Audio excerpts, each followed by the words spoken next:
যশোরে কালেক্টরি মাঠ এবং কালেক্টরি ভবন এবং মাছের ভিডিও করতে আসছিলাম। দেখতেই পাচ্ছেন বিভিন্ন ধরনের মাছের ভিডিও দিয়েছি অলরেডি। এই হচ্ছে গিয়ে যশোর কালেক্টরি ভবনের পরিস্থিতি। এবং যশোর কালেক্টরি ভবন শুক্রবার হলেই এখানে শুধু লোকান্তর হয়ে যায়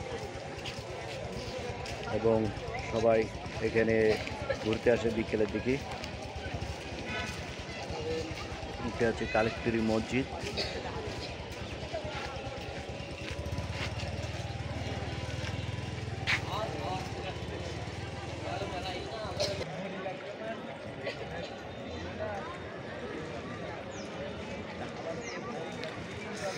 সবাই আসবেন ঘুরতে যশোর কালেক্টরি ভবনে এবং কালেক্টরি অফিস, ডিসি অফিস।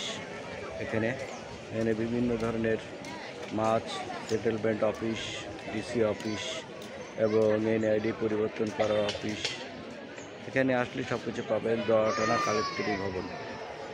সবাই ভালো থাকবেন, সুস্থ থাকবেন। আল্লাহ হাফেজ।